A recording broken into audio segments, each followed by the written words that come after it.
नमस्कार, दिन भर की बड़ी खबरों में आपका स्वागत है। मैं हूं आपके साथ अंशिता। आज इस बुलेटिन में बात होगी उद्धव गुट में बड़ी टूट की। अगर लोकसभा के अध्यक्ष नियम कानून और सुप्रीम कोर्ट के निर्देश के तहत काम करेंगे तो ये लोग डिस्क्वालीफाई हो जाएंगे। पश्चिम बंगाल में मचे घमासान की देखेंगे। राहुल गांधी ने कैसे बढ़ाई मोदी सरकार की परेशानी। झारखंड और कर्नाटक में चुनाव के आए क्या नतीजे, जानेंगे। तमिलनाडु विधानसभा सत्र के पहले दिन क्या रहा खास, और बुलेटिन के आखिर में देखेंगे जाने माने कार्टूनिस्ट इरफान की किस खबर पर पड़ी तिरछी नजर। लेकिन दिन भर की तमाम बड़ी खबरों से पहले एक नजर आज की सुर्खियों पर। कांग्रेस सांसद राहुल गांधी ने अल्पसंख्यक विभाग के जिला प्रमुखों के साथ की बैठक। अल्पसंख्यक समुदाय से जुड़े मुद्दों, अधिकारों और संगठनात्मक मजबूती पर हुई चर्चा। विभाग के चेयरपर्सन इमरान प्रतापगढ़ी भी बैठक में रहे मौजूद। रेड रोड बंद किए जाने पर कलकत्ता हाईकोर्ट का आदेश, कहा वैकल्पिक रास्ते का इंतजाम करें। अंतर्राष्ट्रीय योग दिवस के लिए 7 दिनों के ट्रैफिक प्रतिबंध के खिलाफ कोर्ट में दायर की गई थी याचिका। ईरान अमेरिका के बीच समझौते के बाद भी कम नहीं हुए पेट्रोल डीजल के दाम। कांग्रेस ने सरकार पर साधा निशाना, कहा मोदी का फंडा क्लियर है, जो चीज एक बार महंगी हो गई वो नहीं होगी सस्ती। फीफा वर्ल्ड कप में मैक्सिको और दक्षिण कोरिया होंगे आमने सामने। मैक्सिको के एक्रोन स्टेडियम में सुबह 6:30 बजे से खेला जाएगा मैच। जीतने वाली टीम के अगले दौरे में मजबूत होगी दावेदारी। शेयर बाजार में तेजी, 254 अंकों की बढ़ोतरी के साथ 77,409 पर बंद हुआ सेंसेक्स। वहीं 82 अंकों की बढ़ोतरी के साथ 24,168 पर बंद हुआ निफ्टी। ये तो थी सुर्खियां। अब बात आज की सबसे बड़ी खबर की। महाराष्ट्र में उद्धव ठाकरे की पार्टी शिवसेना यूबीटी में बड़ी टूट हो गई है। 6 सांसद बागी हो गए हैं। उन्होंने पार्टी की बैठक से भी किनारा कर लिया है, जिसके बाद उन्हें कारण बताओ नोटिस जारी किया गया है। इसे लेकर शिवसेना यूबीटी सांसद संजय राउत ने तीखी प्रतिक्रिया दी है। उन्होंने इस पूरे घटनाक्रम के पीछे बीजेपी का हाथ बताया है, साथ ही गंभीर आरोप भी लगाए हैं। तो क्या है पूरा मामला, जानेंगे इस रिपोर्ट में। महाराष्ट्र की सियासत में काफी बवाल देखा जा रहा है। पूर्व सीएम उद्धव ठाकरे की पार्टी शिवसेना में बड़ी टूट हो गई है।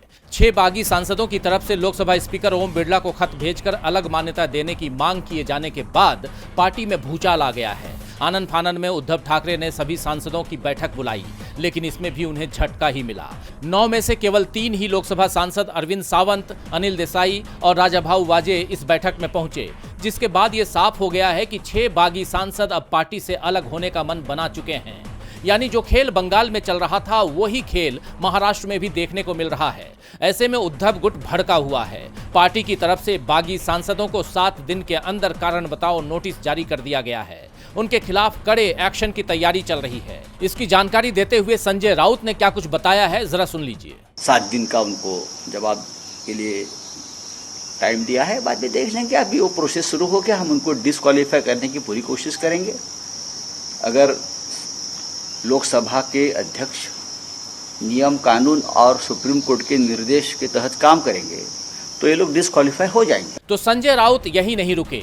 उन्होंने बीजेपी पर निशाना साधते हुए दावा किया कि बागी सांसदों को 10-10 करोड़ रुपए की अतिरिक्त राशि दी गई है और उन्हें राजस्थान के एक सुरक्षित ठिकाने पर ले जाया गया है।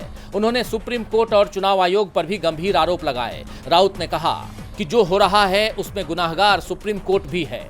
देश में लोकतंत्र की धज्जियां उड़ रही हैं। इसके लिए देश का चुनाव आयोग भी जिम्मेदार है। लेकिन इस बार बागी नेताओं के लिए राह आसान नहीं है और उन्हें बख्शा नहीं जाएगा। गद्दार न तो अपने घर जा पाएंगे और न ही अपने निर्वाचन क्षेत्रों में। उन्हें सही सबक सिखाया जाएगा। तो जिस तरह एक के बाद एक विपक्षी दलों में टूट हो रही है, उसे लेकर कांग्रेस और समाजवादी पार्टी ने भी तीखी प्रतिक्रिया दी है।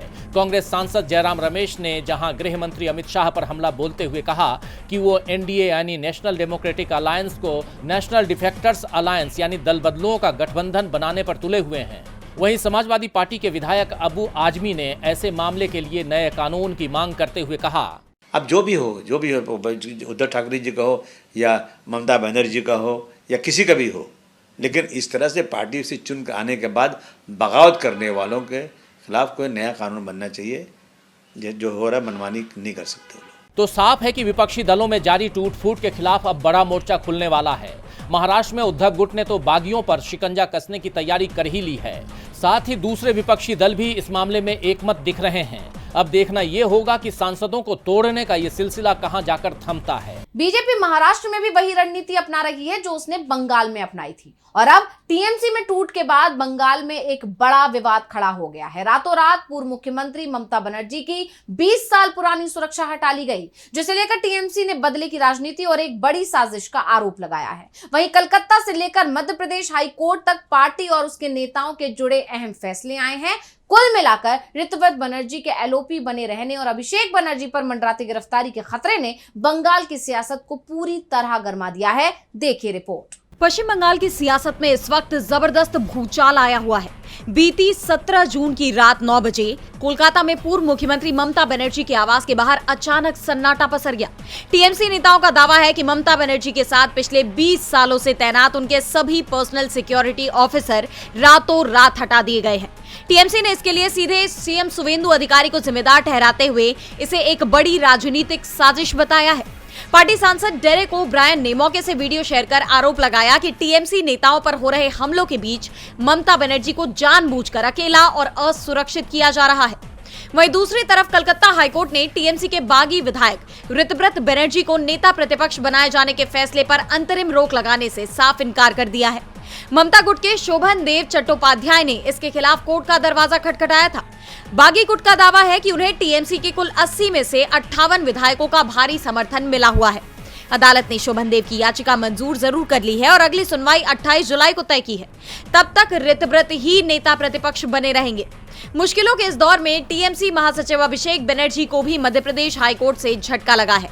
कोर्ट ने बीजेपी नेता आकाश विजयवर्गीय की तरफ से दायर 2020 के मानहानि मामले में अभिषेक के खिलाफ जारी गिरफ्तारी वारंट पर लगी अंतरिम रोक को हटा दिया है। इससे अब उनकी गिरफ्तारी का खतरा बढ़ गया है। इसी बीच कलकत्ता हाईकोर्ट ने बंगाल पुलिस को भी एक दूसरे मामले में कड़ी फटकार लगाई है। कोर्ट ने गिरफ्तार आरोपियों, खासकर टीएमसी नेताओं को सड़कों पर रस्सियों से बांधकर सार्वजनिक रूप से घुमाने पर स्वतः संज्ञान लिया है। अदालत ने इसे संविधान के अनुच्छेद 21 के तहत सम्मान से जीने के अधिकार का गंभीर उल्लंघन बताया है और राज्य सरकार से इस अमानवीय कृत्य पर जवाब मांगा है। अब पश्चिम बंगाल के इन तमाम मुद्दों पर आगे का घटनाक्रम क्या होता है, इस पर सभी की निगाहें बनी हुई हैं। बंगाल में राजनीति गरमाई हुई है तो नीट पेपर लीक को लेकर भी बवाल बढ़ता जा रहा है। इस मामले में कांग्रेस ने मोदी सरकार के खिलाफ देशव्यापी आंदोलन की शुरुआत कर दी है। कांग्रेस सांसद राहुल गांधी ने बीते दिन राजस्थान में कोटा से छात्रों की गूंज नाम से अपना अभियान शुरू किया था और अब उन्होंने सोशल मीडिया पर भी कैंपेन का ऐलान कर दिया है, जिससे सरकार भी काफी दबाव में दिखाई दे रही है। नीट री एग्जाम से पहले शिक्षा मंत्री धर्मेंद्र प्रधान बैठकों पर बैठकें कर रहे हैं, तो क्या है पूरी खबर जानेंगे रिपोर्ट में। आए दिन पेपर लीक की घटनाएं, देश में बढ़ती बेरोजगारी जैसे मुद्दों को लेकर युवाओं में मोदी सरकार के खिलाफ पहले से ही नाराजगी दिखाई दे रही है। खासतौर पर जिस तरह नीट 2026 की परीक्षा का पेपर लीक हुआ, उसके बाद कई छात्रों की जान लेने की घटनाएं सामने आई। सिस्टम से उनका भरोसा उठ चुका है। 2 दिन में 4 नीट स्टूडेंट्स ने खुद की जान ले ली है। 18 जून को तमिलनाडु के कोयम्बटूर में नीट की तैयारी कर रही 19 साल की छात्रा अनु कीर्तना ने जहर खा लिया, जबकि गुजरात के अहमदाबाद में 17 साल की छात्र ने आनंदम फ्लैट्स के ब्लॉक बी की 6ठी मंजिल से छलांग लगा दी। हर बीतते दिन के साथ ये आंकड़े बढ़ते ही जा रहे हैं, जो दिखाता है कि आज सरकार के मिसमैनेजमेंट ने देश के युवाओं की क्या दशा कर दी है। ऐसे में अब लोकसभा में नेता विपक्ष राहुल गांधी ने इन छात्रों के सपोर्ट में एक बड़ा अभियान शुरू किया है, जिसके जरिए वो देश के युवाओं से तो जुड़ेंगे ही, साथ ही सरकार के सामने उनकी आवाज बुलंद करने का भी काम करेंगे। बीते दिन राहुल ने राजस्थान के कोटा में छात्रों के साथ एक बड़ा सम्मेलन किया, जिसमें उन्होंने देश के एजुकेशन सिस्टम की सच्चाई सबके सामने उजागर कर दी। इस दौरान उन्होंने छात्रों का पक्ष तो सुना ही, साथ ही मोदी सरकार पर भी जमकर निशाना साधा। राहुल ने कहा कि भारत की सिर्फ 5 परीक्षाओं नीट, जेईई, एसएससी, यूपीएससी और आरआरबी की तैयारी पर छात्र और उनके परिवार हर साल 3 करोड़ 5 लाख रुपए खर्च करते हैं। ये शिक्षा, स्वास्थ्य, श्रम, विज्ञान और महिला बाल विकास इन 5 मंत्रालयों के कुल बजट के बराबर है। जो खर्च सरकार की जिम्मेदारी है, उसका बोझ परिवार उठा रहे हैं। और अब राहुल ने अपने इस अभियान को सोशल मीडिया पर भी लॉन्च कर दिया है। उन्होंने एक्स पर एक लिंक शेयर करते हुए देश के युवाओं से उनके इस अभियान में शामिल होने की मांग की। राहुल ने लिखा कि अगर आपने पेपर लीक, परीक्षा में धांधली या महंगी फीस का दर्द झेला है, अगर इस व्यवस्था ने आपके सपने तोड़े हैं, अगर आपके परिवार ने आपकी पढ़ाई के लिए जीवन भर की कमाई लगा दी है, तो सुनिए, छात्रों की गूंज आपकी आवाज है। ये सिर्फ एक अभियान नहीं, ये आपकी मांग को सरकार तक पहुंचाने का जरिया है। सस्ती शिक्षा, निष्पक्ष परीक्षा, सम्मानजनक रोजगार, आपका एक हस्ताक्षर इस लड़ाई को ताकत देगा। जितनी ज्यादा नाम उतनी बुलंद गूंज। राहुल के इन हमलों ने मोदी सरकार की नींद उड़ा दी है। सरकार दबाव में दिखाई दे रही है। शिक्षा मंत्री धर्मेंद्र प्रधान ने पद से इस्तीफा नहीं दिया, लेकिन नीट री एग्जाम को लेकर अब वो काफी सतर्क दिखाई दे रहे हैं। उन्होंने 21 जून को होने वाली नीट यूजी री एग्जाम की तैयारियों का आकलन करने के लिए हाई लेवल रिव्यू मीटिंग की अध्यक्षता भी की है। लेकिन क्या इस बार बिना किसी घोटाले के ये परीक्षा हो पाएगी, ये देखना होगा। नीट पेपर लीक मामले में बीजेपी पहले से ही परेशान है, तो झारखंड और मिजोरम में हुए राज्यसभा चुनाव को लेकर भी बीजेपी की मुश्किलें बढ़ती दिखाई दे रही हैं। झारखंड की 2 और मिजोरम की 1 राज्यसभा सीट के अलावा कर्नाटक की 7 विधान परिषद सीटों के लिए वोटिंग पूरी हो गई है। कुछ ही देर में नतीजे सामने आ जाएंगे। मिजोरम को छोड़कर दोनों राज्यों में क्रॉस वोटिंग की खबरें भी सामने आ रही हैं, जिसके चलते चुनाव नतीजे बेहद चौंकाने वाले आ सकते हैं और इस बार बीजेपी को करारा झटका लग सकता है। देखिए रिपोर्ट। झारखंड में राज्यसभा चुनाव में इंडिया गठबंधन को बड़ा झटका लगा है। जिस तरह से महाराष्ट्र और पश्चिम बंगाल में इंडिया गठबंधन के सांसद और विधायकों को तोड़ा जा रहा है, उसी तरह से झारखंड में भी इंडिया के विधायकों को तोड़ने में बीजेपी कामयाब हो गई है। राज्यसभा चुनाव में बीजेपी समर्थित निर्दलीय उम्मीदवार परिमल नाथवानी चुनाव जीत गए हैं। एनडीए के पास सिर्फ 24 वोट थे, लेकिन नाथवानी को 28 वोट मिले हैं। यहाँ 3 वोट रद्द हो गए। दूसरी सीट पर जेएमएम के उम्मीदवार बैजनाथ राम को जीत मिली है, जबकि कांग्रेस के उम्मीदवार प्रणव झा हार गए हैं। झारखंड में इंडिया गठबंधन के पास 56 विधायक हैं, लेकिन उसके दोनों उम्मीदवारों को सिर्फ 50 वोट ही मिल पाए हैं। वहीं मिजोरम की 1 सीट पर भी चुनाव नतीजा साफ हो गया है। यहाँ सत्ताधारी पार्टी जेडपीएम के प्रवक्ता लाल तलुआंगकीमा की जीत तय मानी जा रही है। पार्टी के 27 विधायकों की तरफ से उन्हें वोट दिए जाने की खबरें सामने आ रही हैं, जबकि जीत के लिए 21 वोटों की जरूरत है। यहाँ मुख्य विपक्षी दल मिजो नेशनल फ्रंट ने चुनाव के लिए वकील और लेखिका जोथानसांगी हमार को उम्मीदवार बनाया था, लेकिन उन्हें 10 वोट ही मिलते दिखाई दे रहे हैं। बात कर्नाटक की करें तो यहाँ की 4 राज्यसभा सीटों के लिए निर्विरोध चुनाव हो गया था, लेकिन विधान परिषद की 7 सीटों के लिए वोटिंग कराने की नौबत आ गई, क्योंकि जेडीएस की तरफ से अपना उम्मीदवार उतार दिया गया था। 7 सीटों में से कांग्रेस ने 5, बीजेपी ने 2 और जेडीएस ने 1 उम्मीदवार उतारा है। बीजेपी के 2 और कांग्रेस के 4 उम्मीदवारों की जीत पहले से ही तय मानी जा रही थी, लेकिन वोटिंग के दौरान बीजेपी में बड़ी सेंधमारी की खबरें सामने आई हैं। सीएम डीके शिव कुमार के साथ बीजेपी के 2 विधायक एसटी सोमशेखर और शिवराम हेब्बार दिखाई दिए हैं। इसके बाद कहा जा रहा है कि कर्नाटक में कांग्रेस ने बीजेपी के साथ खेला कर दिया है। सभी सीटों पर कुछ ही देर बाद नतीजे आ जाएंगे। राज्यसभा चुनाव में बीजेपी को करारा झटका लग सकता है, तो बीजेपी को राहत तमिलनाडु में भी मिलती नहीं दिख रही है। तमिलनाडु के विधानसभा सत्र का पहला दिन काफी गहमा गहमी भरा रहा। सरकार की तरफ से साफ किया गया कि वो नई शिक्षा नीति और 3 भाषा नीति को लेकर अपने फैसले पर अड़िग हैं। यहां तक कि सीएम विजय ने केंद्र सरकार के खिलाफ सुप्रीम कोर्ट तक जाने की धमकी दे दी। तो और क्या कुछ हुआ इस सत्र के पहले दिन, जानने के लिए देखिए रिपोर्ट। तमिलनाडु के विधानसभा सत्र के पहले दिन सदन का माहौल काफी गरमाया रहा। 18 जून को जब सदन की कार्रवाई शुरू हुई तो सबसे पहले तमिल गीत तमिल थाई वाइथू ही गाया गया। इसके ठीक बाद राष्ट्रगान हुआ। बता दें कि सामान्य तौर पर तमिलनाडु में राष्ट्रगान राज्यपाल के अभिभाषण के खत्म होने के बाद गाया जाता था, लेकिन इस तरीके से सीएम विजय ने राज्यपाल के संभावित गुस्से और डीएमके के हमले से खुद को बचा लिया। सीएम विजय ने पहले ही अभिभाषण में अपनी सरकार की मंशा साफ कर दी। सबसे पहले कहा गया कि तमिलनाडु सरकार राष्ट्रीय जनगणना के हिस्से के रूप में जातीय जनगणना के लिए भी केंद्र से आग्रह करेगी। इसके बाद राज्य में सामाजिक सर्वेक्षण करवाया जाएगा। सरकार की तरफ से जोर देकर कहा गया कि वो वास्तविक सामाजिक न्याय के लिए प्रत्येक समुदाय को प्रतिनिधित्व देने के समर्थन में है। जैसा आप जानते हैं कि तमिलनाडु में नई शिक्षा नीति को लेकर सबसे बड़ा विरोध 3 भाषा नीति पर ही है। इसी कड़ी में डीएमके सरकार की ही तरह विजय सरकार ने भी 2 भाषा नीति को लेकर अपनी प्रतिबद्धता जताते हुए 3 भाषा नीति का विरोध किया।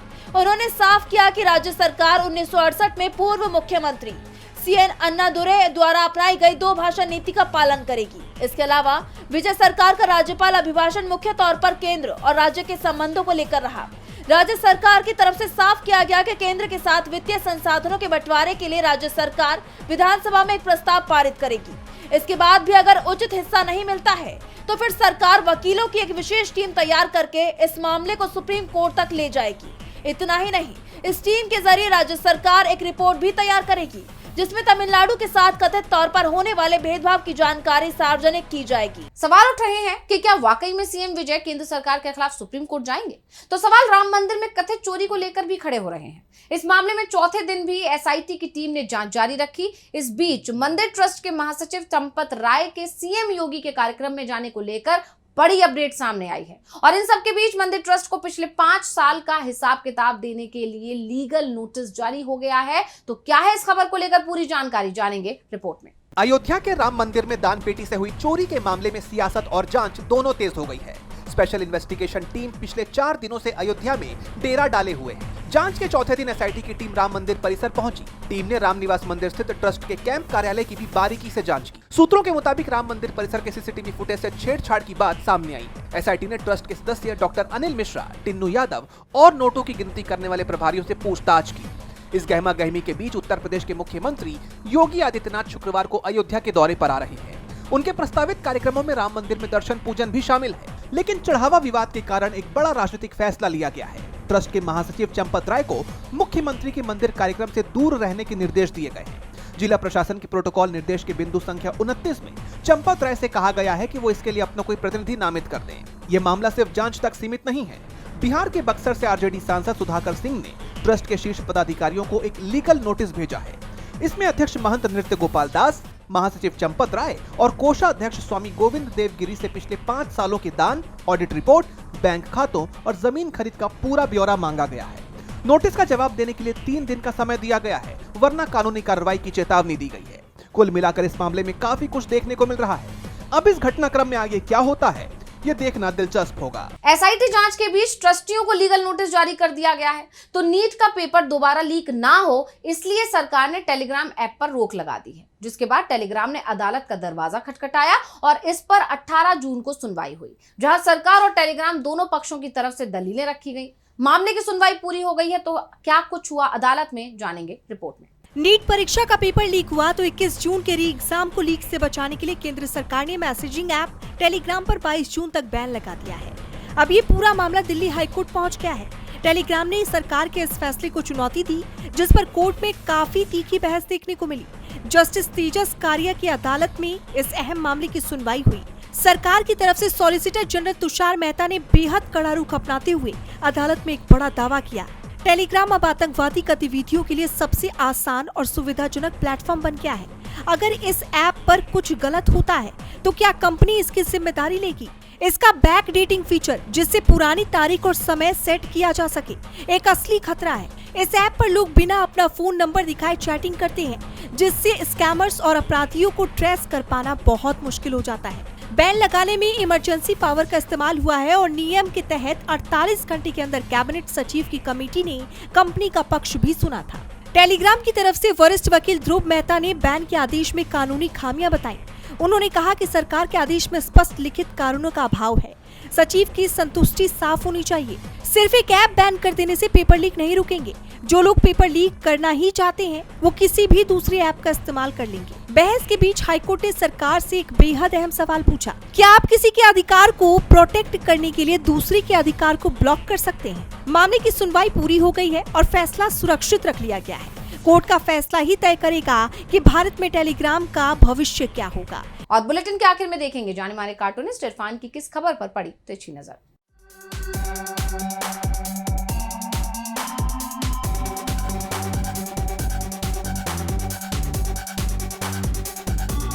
बड़बड़े का सर एक न एक दिन तो नीचा होता ही है। ईरान को अपनी ताकत के दम पर चंद घंटों में ही नेस्त नाबूद करने का ख्वाब देखने वाले अमेरिकी राष्ट्रपति डोनाल्ड ट्रंप को मुंह की खानी पड़ी है। अमेरिका और माफ़ कीजिएगा ईरान के जो समझौता होना था, उसकी तय तारीख के एक दिन पहले ही ट्रंप जी ने साइन कर दिए डील के ऊपर, और सारी वो बातें जो ईरान चाहता था वो मान ली गई हैं और उनका साइज़ कम हो गया है। तो इसे कहते हैं कि ट्रंप है तो मुमकिन है, नहीं, ट्रंप है तो मजबूरी है।